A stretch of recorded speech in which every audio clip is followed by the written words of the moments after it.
নিত্যপণ্যের বাজারের অস্থিরতা কমছেই না। গেল বছর কয়েক দফা বেড়ে সবচেয়ে বেশি ভোগান্তি দিয়েছে ভোজ্য তেলের দাম।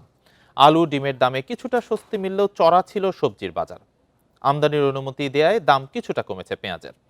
বাজেটে মূল্যস্ফীতি 6.5% মধ্যে ধরে রাখার কথা বললেও এখনও তা প্রায় 8.5%। যদিও বাণিজ্য সচিবের দাবি স্বাভাবিক আছে নিত্যপণ্যের বাজার। গেল বছরের শুরুতে নিত্যপণ্যের বাজার মোটামুটি স্বাভাবিক থাকলেও অস্বস্তি বাড়ে মাঝামাঝিতে। এপ্রিলে বোতলজাত সয়াবিন তেলের দাম বাড়ে লিটারে 6 টাকা। এরপর আন্তর্জাতিক বাজারের অজুহাতে আবারও অক্টোবর এবং সবশেষ ডিসেম্বরেও তেলের দাম বাড়ায় বিপণন প্রতিষ্ঠানগুলো। ভোক্তাদের কিনতে হয় প্রতি লিটার 195 টাকায়। বিশ্ববাজারে চালের দাম 31% কমলেও বাংলাদেশে কমেনি, বরং মোটা চালের দাম বেড়েছে। সারা বছরেই স্বস্তি ছিল না সবজির বাজারে। বেশিরভাগ সবজি কিনতে হয়েছে গড়ে 60 টাকার বেশি দামে। আলোচনায় ছিল পেঁয়াজের বাজার।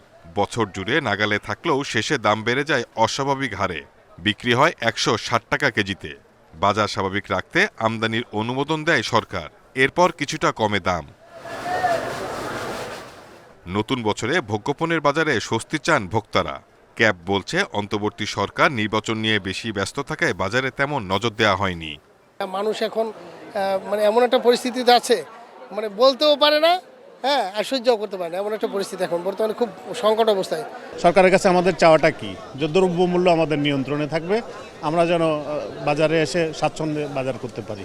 এই ফেব্রুয়ারির পরে এরপরে কিন্তু রমজানের সময়, এবং সেখানে প্রতি বছর দেখা গেছে রমজানে কিন্তু দ্রব্যমূল্য পুরোপুরি অস্থির হয়ে যায়। সেই ক্ষেত্রে আমি বলবো যে এই পলিটিক্যাল গভর্নমেন্টের কাছে আমরা কিন্তু একটা চ্যালেঞ্জ ছুড়ে দিচ্ছি যে দ্রব্যমূল্য যদি নিয়ন্ত্রণ হয় তখন তারা সরকার গঠনের পরে কিন্তু একটা চ্যালেঞ্জে পড়বে।